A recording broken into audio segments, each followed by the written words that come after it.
পাহাড় এবং সমতলে অবিরাম ভারী বৃষ্টির জেরে ফুঁসছে তিস্তা। প্লাবিত জলপাইগুড়ির মালবাজারের টটগাঁও গ্রাম। বৃষ্টি যত বাড়ছে আতঙ্কে ঘুম উড়েছে বাসিন্দাদের। আমি এই মুহূর্তে দাঁড়িয়ে রয়েছি টটগাঁও গ্রামের সেই গ্রাউন্ড জিরোতে। এখানে আমার ঠিক পেছনেই রয়েছে তিস্তা নদী। পাহাড়ে বৃষ্টির ফলে এই তিস্তা নদী কিন্তু রীতিমতো ফুঁসছে, যার জেরে গ্রামে জল ঢুকে প্লাবিত প্রায় 50টিরও অধিক বাড়ি। আমি যেখানে দাঁড়িয়ে রয়েছি ঠিক পেছনেই রয়েছে একটি বাড়ি। তিস্তা নদীর হরপা বানের ফলে কিন্তু এই বাড়ি ক্ষতিগ্রস্ত হয়েছে। বর্তমানে ভিটেমাটি হারা এই মানুষগুলি আশ্রয় নিয়েছে প্রশাসনের ত্রাণ শিবিরে। গ্রামের দিকে এগিয়ে আসছে তিস্তা। গ্রামবাসীরা কোনো রকমে আশ্রয় নিয়েছেন টটগাঁও প্রাথমিক স্কুলের ত্রাণ শিবিরে। গ্রামবাসীদের অভিযোগ, নদী বাঁধ থাকলে তিস্তা এত ভয়াল হতে পারত না।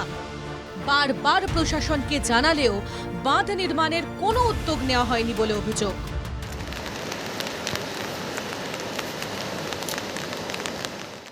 প্রশাসনকে জানতে পারি, প্রশাসন অনেক মানে করলাম, ডেপুটেশন দিলাম, মার্কস পিটিশন দিলাম অনেক বছর আগে থেকে এই গ্রামকে বাঁচানোর জন্য, কিন্তু প্রশাসন এখন পর্যন্ত কিছু করে নেই।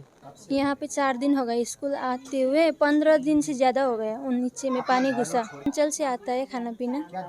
खाने में सुबह में देता है गुड़ और चिवड़ा, और दिन में आज दिया था खिचड़ी दिया था आज। উত্তরবঙ্গের টানা বৃষ্টি, সিকিম ও ভুটান পাহাড়ে লাগাতার বৃষ্টির জেরে জল বেড়েছে তিস্তা ও জলঢাকা নদীতে। বৃহস্পতিবার সকাল থেকে দফায় দফায় গজলডোবা তিস্তা ব্যারেজ থেকে 1600 কিউসেকের বেশি জল ছাড়া হয়েছে। তিস্তার মেখলিগঞ্জ থেকে বাংলাদেশ পর্যন্ত এলাকায় লাল সতর্কতা জারি রয়েছে। পাশাপাশি দৌমোহনী থেকে বাংলাদেশ পর্যন্ত এলাকায় জারি রয়েছে হলুদ সতর্কতা। জলঢাকা নদীতে জারি করা হয়েছে হলুদ সতর্কতা।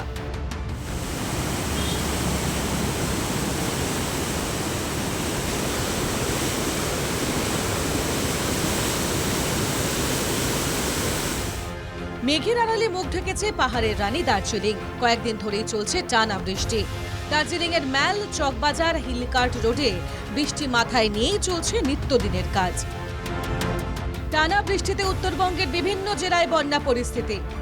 এদিকে হাওয়া অফিসের পূর্বাভাস, আগামী 48 ঘন্টা উত্তরবঙ্গের 5 জেলায় ভারী বৃষ্টি চলবে।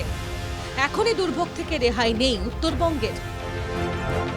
দার্জিলিং থেকে অংশুমান চক্রবর্তী ও দেবরাজ ছেত্রী এবং জলপাইগুড়ি থেকে পরিতোষ রায় ও রাজীব মুখোপাধ্যায়ের রিপোর্ট, এনকেটিভি বাংলা।